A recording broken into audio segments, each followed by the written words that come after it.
ใช่ไหมน้องก็อาจจะแอดเป็นส่วนใหญ่ที่เราแอดกันก็เป็น KCL เนาะแต่บางเคสเราก็อาจจะต้องแอดเป็น KFOS อะค่ะจะแอดเมื่อไหร่ก็คือว่าซีรัมฟอสเฟตเนี่ยน้อยกว่า1เนาะก็คือให้บางคนก็อาจจะให้เป็นซีรัมฟอสเฟตโพแทสเซียมฟอสเฟตทั้งหมดเลยหรือว่าน้องอาจจะให้แบ่งครึ่งเป็น KCL กับ KFOS ก็ได้เนาะแต่ว่าให้ไปแล้วเนี่ยก็ต้องระวังว่าจะมีคอมพลิเคชันก็คือการเกิดไฮโปแคลซีเมียได้เนาะเพราะมันจะไปจับกันใช่ไหมทีนี้เรื่องของการมอนิเตอร์ DKA อะค่ะก็คือดูแยกเป็นเรื่องของมอนิเตอร์เรื่องของคลินิคอลเนาะกับ laboratory อะค่ะแล้วก็ IO ปกติซิมทอมคลินิคอลซิมทอมที่เราต้องดูเนี่ยก็คือเราจะดูทุก1ชั่วโมงเนาะคือมีไวทัลไซน์นิวโรไซน์แล้วก็ยูรีนเอาท์พุตนะคะ2เรื่องของ lab เนี่ย DTX ก็ต้องทุก1เนาะแล้วก็อิเล็กโทรไลต์เนี่ยก็คือแล้วแต่เคสถ้าเคสมันซีเวียมากบางทีอิเล็กโทรไลต์อิมบาลานซ์มากๆเนี่ยบางทีก็อาจจะต้องดูถี่เป็นทุก2แต่ปกติพี่ก็จะดูประมาณทุก4เนาะถ้าเป็นเคสที่แบบทั่วไปอะไรอย่างงี้ส่วนยูรินคีโตนเนี่ยก็อาจจะต้องดูเรื่อยๆค่ะทีนี้การเรื่องของการดูยูรินคีโตนเนี่ยน้องอาจจะต้องระวังนิดนึงเพราะว่ายูรินคีโตนเนี่ยเวลาตรวจมันตรวจฟอร์มของคีโตนบอดี้ทั้งหมดปกติคีโตนบอดี้จะมี3ฟอร์มก็คืออะซิโตนอะซิเตตอะซิโตนแล้วก็เบต้าไฮดรอกซีบิวทาเลตเนาะมันก็จะมีตรวจได้หมดฉะนั้นมันก็จะโพซิทีฟอยู่นานแต่จริงๆเวลาน้องดูถ้าน้องเจาะตรวจเป็นซีรัมคีโตนมันจะตรวจเบต้าไฮดรอกซีบิวทาเลตที่เป็นตัวที่รีเลทกับ DKA โดยตรงเนาะบางทีซีรัมมันเนกาทีฟไปแล้วแต่ว่ายูรีนมันอาจจะยังโพซิทีฟอยู่ก็ได้ทั้งที่เด็กเนี่ยไม่ได้มีภาวะคีโตนีเมียแล้วอันนี้ก็ต้องระวังเนาะแล้วก็อาจจะต้องมอนิเตอร์เรื่องของอย่างอื่นเช่นอิเล็กโทรไลต์ตัวอื่นแคลเซียมฟอสเฟตนะคะ BN คิตินีนเนาะถ้ามีปัญหาแล้วก็ฟูอิดบาลานเนี่ยก็อาจจะต้องดูทุก1ด้วยซ้ำถ้าเป็นเคสที่ซีเวียมากๆเนาะแล้วก็แนะนำว่าเคส DKA ทุกเคสเนี่ยคือน้องควรจะต้องทำโฟล์ชีตมอนิเตอร์เพื่อที่เราจะได้เห็นว่าตอนนี้เด็กมันอยู่ถึงระยะไหนแล้วเนาะส่วนคอมพลิเคชันในเคส DKA ถ้าเราทีทไปเนี่ยที่เจอบ่อยๆก็คือเรื่องของไฮโปไกลซีเมียก็คือว่า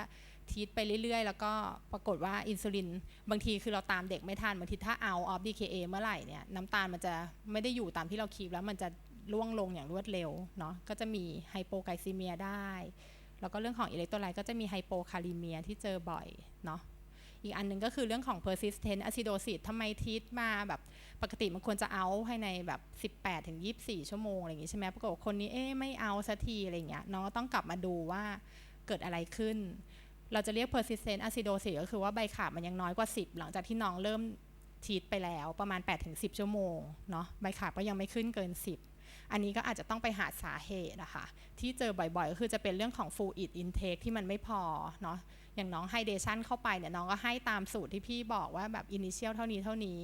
แต่ว่าจริงๆน้องต้องกลับไปดูยูรีนเอาท์พุตด้วยบางทีว่าแบบน้องให้เข้าไปเสร็จปรากฏว่ายูรีนเอาท์พุตก็ยังออกมาเรื่อยๆอย่างเงี้ย IO มันก็ยังไม่โพซิทีฟสักทีอะไรเงี้ยเนาะอันนี้เด็กก็จะอะซิโดซิสไม่หายหรือ2ว่าอินซูลินที่น้องให้หรือน้องผสมเนี่ยมันผสมผิดหรือเปล่าไม่ได้แบบไล่สายตอนแรกอย่างที่พี่บอกว่ามันต้องให้ไป saturate binding site ก่อนหรือเปล่าอะไรเงี้ยเนาะเด็กก็เหมือนแบบไม่ได้อินซูลินอะไรอย่างงี้นะหรือว่า3มีอะซิโดซิสเนี้ยเป็นจากเรื่องของอย่างอื่นเช่นเรื่องของอินเฟคชันเซปซิสไหมน้องได้ทีหรือยังเนาะอันที่4ก็คือมักจะเจอตอนช่วงท้ายๆที่เราให้ IV มานานๆบางคนแบบอาจจะลากเป็นแบบซาลายอะไรอย่างเงี้ยไปเรื่อยๆอันนี้ก็จะโหลดคอไลน์เข้าไปเพราะฉะนั้นเด็กก็จะมีปัญหาเรื่องของไฮเปอร์คอลิมิกอะซิโดซิสก็เลยไม่เอาสักทีซึ่งจริงๆไม่ได้เป็นอะซิโดซิสจากตัวคีโตนหรือว่า DKA แล้วก็ได้เนาะก็ต้องกลับไปมองหานี่คอมพลิเคชันอันสุดท้ายที่เราไม่อยากเจอเลยคือพี่ก็ไม่เคยเจอเคสที่เป็น cerebral edema จริงๆนะแต่ว่าก็ไม่อยากเจอด้วยเนาะเพราะว่าโอกาสเสียชีวิต mortality เนี่ยประมาณ50-50ถึงแต่ไม่เสียชีวิตก็จะมีมอร์บิดตามมาเด็กก็จะแบบพวกแบบ IQ หรืออะไรเงี้ยมันก็จะแบบแย่ลงเนาะ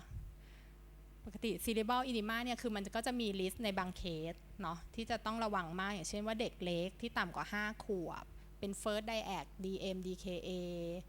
เป็น severe DKA พวกเนี้ยค่ะหรือว่ามีประวัติได้ใบขาบมาเยอะมาเร็วอะไรอย่างเงี้ยก็จะเป็นลิสต์เนาะนี่อาการของ cerebral edema ก็คือตามนี้เนาะอ่านเองได้เดี๋ยวให้สไลด์ไว้ทีนี้พอน้อง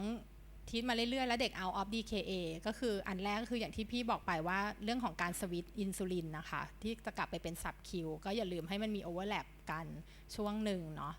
แล้วก็ฟลูอิดเนี่ยคือน้องก็สามารถที่จะลดลงได้หลังจากที่เด็ก out of DKA แล้วก็เริ่มกินแต่นี้ต้องระวังเด็กบางคนเนี่ยมันก็จะบางทีคือถ้าคีโตนหายแล้วเนี่ยไออาการนอเซียวอมิติ้งหรือว่าปวดท้องพวกนี้มันก็จะดีขึ้นเนาะก็มักจะกลับมากินได้เหมือนเดิมแล้วก็อันนี้เป็นเรื่องของการรักษา DM ไทป์ 1นะคะก็คือเขาอาจจะต้องแบบควบคุมอาหารอะไรอย่างนี้เนาะแล้วก็การเรื่องของเซลล์มอนิเตอร์บัตรกลูโคสนะคะก็จะเจาะ DTX P mil อะไรอย่างเงี้ยเรื่อยๆเนาะแล้วก็การให้ความรู้เรื่องเบาหวานต่อไปอันนี้ก็คือเป็น long term รักษา DM อันนี้พี่ให้ดูคร่าวๆของเรื่องอินซูลินที่น้องจะใช้เวลาจะสวิตช์อย่างเงี้ยค่ะว่าอะไรว่าอะไรที่มันจะต้องรอนานแค่ไหนคืออย่างที่พี่บอกไปเมื่อกี้ช็อตแอคติ้งนี่ก็คือพวก RI หรือว่าฮูมาลิน R ที่เราคุ้นเคยอะเนาะออนเซ็ตมันจะอยู่ที่ประมาณครึ่งถึง1ชั่วโมงแล้วก็พีคเนี่ยจะอยู่ 2-3 ชั่วโมงเพราะฉะนั้นเวลาน้องเริ่มก็คือถึงที่พี่บอกไปว่าให้โอเวอร์แลปประมาณรอประมาณครึ่งถึง1ชั่วโมงถึงเริ่มแต่ถ้าสมมติว่าอะโรงพยาบาลน้องมีตัวอื่นที่เป็น Rapid Acting เนาะคือพวกนี้ก็คือจะออกฤทธิ์เร็วน้องก็ต้องไม่ต้องรอนานก็คือฉีดปุ๊บรอ5 นาที 10 นาทีก็กินได้เลยหรือว่าบางคนเนี่ยน้องไม่แน่ใจว่าเขาจะกินได้หรือเปล่าตัวนี้มันก็จะดีตรงที่ว่าน้องอาจจะให้เขากินก่อนแล้วก็ดูว่าเขากินได้แน่น้องก็ค่อยฉีดยาตามก็ได้เพราะว่าเนื่องจากว่ามันออกฤทธิ์เร็วเนาะอีก2ตัวก็คือพวกนี้อย่างเช่น NPS อะไรที่เราคุ้นเคยกันเนาะอันนี้เป็นอันนี้อาจจะไม่ได้เกี่ยวกับเรื่องของซับคิวตอนที่จะสวิตช์นะคะอันนี้ก็คือมันจะมียี่ห้อแต่ละต่างๆให้ดูเนาะเดี๋ยวค่อยไปอ่านเองได้อันนี้ก็คือเปรียบเทียบเรื่องของแอคชั่นของยาแต่ละฟอร์มให้ดูค่ะสีดำเนี่ยก็คือเป็น Rapid Acting ที่พี่บอกไปเมื่อกี้เนาะก็คือฉีดปุ๊บออกฤทธิ์ปั๊บเลยแล้วก็อยู่สั้นๆแล้วก็หมดฤทธิ์ไปขอโทษทีแล้วก็เป็นเลกูล่าคือ RI ก็จะออกฤทธิ์ช้ากว่าประมาณครึ่งถึง1ชั่วโมงเนาะแล้วก็คุมไปได้ประมาณ 4-6 ชั่วโมงพวกเนี้ยค่ะส่วน intermediate acting ก็คือจะออกฤทธิ์ช้ากว่าประมาณ 4-6 ชั่วโมงแล้วก็อยู่ยาวบางคนอยู่ได้ถึง12ชั่วโมงเนาะส่วน2ตัวสุดท้ายเนี่ยอันนี้เป็นชื่อ trade name เนาะอันนี้พวกนี้เขาจะเรียกว่า basal insulin ก็คือว่ามันจะออกฤทธิ์ยาวตลอดทั้งวันแล้วก็ส่วนใหญ่ไม่ค่อยมีพีคอะค่ะคือนี้แถมให้ว่าอินซูลินแต่ละอย่างเนี่ยคือเวลาน้องฉีดไปก็คือมันก็เขาก็จะพยายามเรียนแบบในธรรมชาติของร่างกายเนาะก็คือว่าถ้าถึงมื้อเช้าสมมติมื้อเช้ามาน้องจะกินอย่างเงี้ยร่างกายต้องมีอินซูลินขึ้นมาใช่ไหมเส้นสีเหลืองเนี่ยเป็นปกติ normal insulin secretion ในแต่ละก็คือมื้อเช้าน้องกินเสร็จมันมีน้ำตาลเข้ามาใช่ไหมร่างกายก็ต้องหลั่งอินซูลินมาเพื่อเก็บน้ำตาลเข้าเซลล์ก็จะขึ้นพอมื้อเที่ยงน้องกินอีกอินซูลินก็ขึ้นพอมื้อเย็นอีกก็ขึ้นอะไรอย่างเงี้ยค่ะนะแล้วก็มาเรียนแบบโดยการที่เอาอินซูลินมาเรียนแบบกันกับของร่างกายก็คือให้เป็นช็อตแอคติ้งเนาะตัวหนึ่งฉีดปุ๊บก็ขึ้นมาคุมช่วงมื้อเช้าแล้วก็อาจจะผสมกับ intermediate acting เพื่อให้ออกฤทธิ์คุมไปจนถึงกลางวันถึงเย็นอะไรอย่างเงี้ยเนาะเดี๋ยวนี้ก็มีหลายฟอร์มหลายแบบเนาะนี่ก็พิทฟอลใน DKA ที่เราเจอบ่อยๆเนาะอันนี้ต้องฝากน้องไว้เลยว่าคือถ้าน้องคือน้องจะต้องคิดถึงอะบางเคสเนี่ยมันมาด้วยอาการเหมือนกับ AGE ที่เราเจอบ่อยๆ AGE severe dehydrate แล้วก็บอกว่าอะซิโดซิสมากก็เลยหอบอะไรเงี้ยเนาะเป็น compensate อะไรเงี้ยคือบางทีถ้าน้อง aware น้องคิดถึงไว้เนี่ยน้องก็จะสามารถที่จะวินิจฉัยได้มันไม่ได้เป็นโรคที่ยากเกินกว่าที่น้องจะวินิจฉัยได้อย่างเงี้ยเนาะพวกเนี้ยจะมีคือถ้าเป็นแบบ dehydrate อะไรเงี้ยมาน้องถามฉี่ไปเลยเขาควรจะต้องฉี่น้อยถูกไหมแต่ว่า DKA DM เนี่ยไม่ใช่พวกนี้ dehydrate แค่ไหนฉี่ก็ยังออกตลอดอันนี้คือเป็นสิ่งที่แบบเห็นได้ชัดเนาะหรือว่าน้องก็2ก็คือดูเรื่องของลักษณะของการหายใจอะค่ะ Kussmaul breathing อะไรเงี้ยมันก็จะเป็นสิ่งที่แตกต่างกันเนาะอันที่2คือเรื่องของการให้ hydration เนาะส่วนแล้วจะมีปัญหาเรื่องแบบว่าให้ hydration น้อยเกินไปพวกเนี้ย DKA มันก็จะไม่ค่อยดีขึ้น acidosis ก็จะอยู่นานเนาะหรือว่า3เรื่องของการผสมอินซูลินอันนี้ที่เจอบ่อยๆนะคะเดี๋ยวกลับมาที่เคสของเราเมื่อกี้ที่พี่บอกไปเนาะสรุปว่าก็คือตามนั้นเราอย่างเคสนี้ใช่ไหมก็คือน้องเห็นโซเดียมต่ำไฮโปแนทโซเดียม132อย่างเงี้ยค่ะน้องก็ดู